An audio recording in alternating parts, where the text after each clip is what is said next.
If you thought the story of Sonic 4 was already played out, think again, because it's not going to be what you expect. Sonic 4 is coming, and apparently, he's running straight into Amy's heart in a romantic comedy.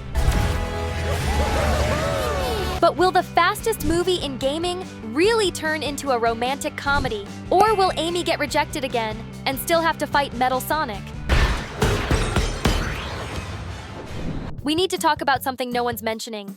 Sonic 4 has a golden opportunity to be a parody of romantic comedies. Because think about it, the Sonic movie franchise has always been a master of parody and references. We've already had Fast and Furious. We've had superheroes. We've had anime fights. We even had Keanu Reeves. The only genre missing to complete the pop culture bingo is romance. And Sonic is the perfect protagonist for that, because he's basically a hyperactive 13-year-old kid who's never had a real crush. Amy Rose showing up now changes everything. And this feels like a strategic tone shift, not just a coincidence. And if that's really the direction they're going, it's a genius move. Because instead of repeating the same action movie with jokes in the middle, the studio can explore the more emotional and funny side of these characters. Not only that, they can also parody 10 Things I Hate About You, Scott Pilgrim, and any other romantic comedy they feel like. I can totally imagine Sonic watching Amy beat the crap out of Metal Sonics, and he's just in slow motion staring at her being a total badass in the movie. It's a script that writes itself. If this is really the path they're taking, we're about to see the most unexpectedly fun movie in the franchise.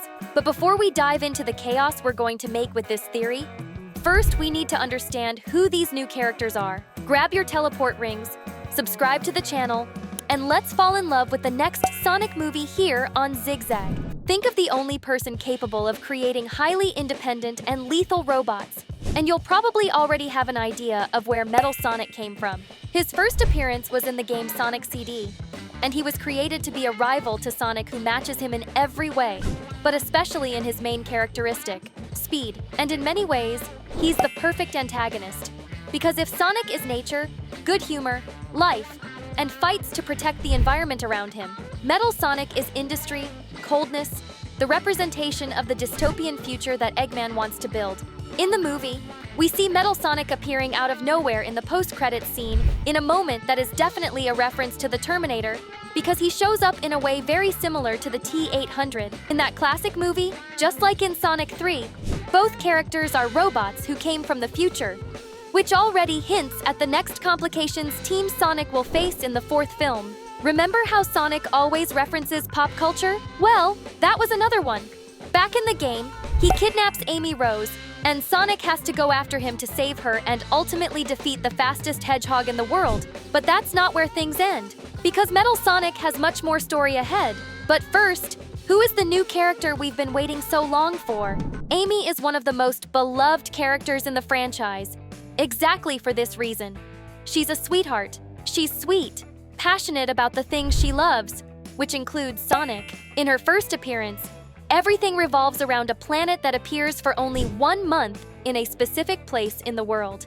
This planet is called Little Planet, and with its appearance come the Time Stones, which, you guessed it, give the user the power to alter time however they want. Eggman sends Metal Sonic to the past with the Time Stones in order to change reality in a way that Sonic no longer exists.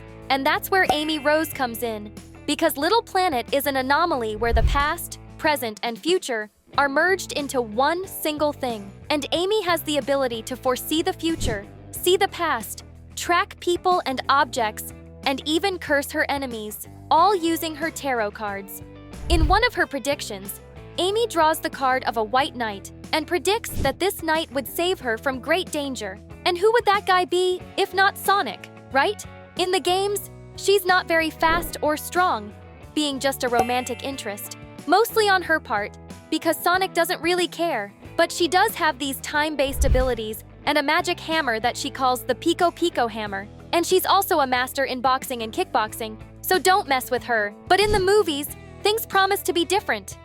If even Sonic is discovering love, you can discover the subscribe button, right? So click to subscribe, or else Eggman will think his mass YouTube destruction strategy is working. The Amy who appears at the end of Sonic 3 already shows up saving Sonic, all imposing, breaking the expectation that she would just be the love-struck girl. And honestly, I think it's better this way, I think that characteristic of Amy in the games is really lame. It gives the character way more layers and fits perfectly with the moment Sonic is living in the movies. He's still maturing, and it's only fair that he meets someone who affects him in a new way. And let's be honest, now that he's met a female hedgehog with mystical abilities and a giant hammer, it's pretty likely that he'll become a professional simp. I can't wait to see that on the big screen. Had you ever thought about the chance of Sonic being the one in love and not Amy? Well, here's an opportunity that, if Paramount ignores, it's because they're sleeping on the job. Time travel and multiverse are fertile ground for a crazy romantic comedy. Seriously, it's not just an excuse to throw in action scenes on an infinite loop. It's a perfect setup to explore those absurd relationship situations that already work on their own. Imagine with a time paradox in the middle, Sonic, with the mindset of a confused teenager and the comedic timing the franchise already masters, could start off by throwing in a reference to the movie About Time, messing up a date with Amy 1,000 times until he finally says the right thing, or trying to stop his own past self from making some romantic blunder that definitely none of us have ever made. Right. And if they want to make it more tragic, the time traveler's wife already showed how to do it. They could show Sonic dealing with a future where he and Amy are separated by some catastrophe. For example, Metal Sonic, and he spends the movie trying to change that. But nothing extremely dramatic, since Sonic is still a comedy at its core, right? But the potential to make something truly deep is definitely there. I keep imagining Sonic in a situation where he never has enough time for things. In other words, he has to make a decision, and there it is. The perfect drama is set up, the fastest being in the world losing the race against time. Man, nothing could be more perfect than that. Comment #JealousEggman if you think he's going to sabotage this couple out of pure jealousy. What if that's the big twist? Instead of Amy being the delusional romantic chasing after Sonic, it's him who gets all flustered and enchanted by a girl he barely knows. The post-credits scene of Sonic 3 already hints at that. Amy shows up super confident, with presence, totally different from that version in the games who's always sighing in the corners. This opens a great path to play with the classic role reversal of romantic comedies, like the guy trying to impress the tough and self-sufficient girl. Only in this case, the guy is a supersonic blue hedgehog who never understood what being in love is. Honestly, besides being funny, this approach could even be kinda cute, right? And of course, if Jim Carrey really comes back as Eggman, which has basically become a tradition, he could be the cherry on top of this sci-fi romantic comedy. Jim's Eggman is chaotic, theatrical, completely out of his mind. Exactly the kind of character who could steal the show, trying to sabotage a romance while having a meltdown on a me, myself, and Irene level.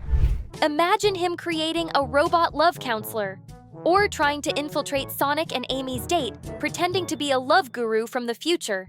That would be hilarious. Not to mention, once he finds out about their romance, Amy becomes the perfect target for Eggman to use as leverage to make Sonic surrender, or something like that.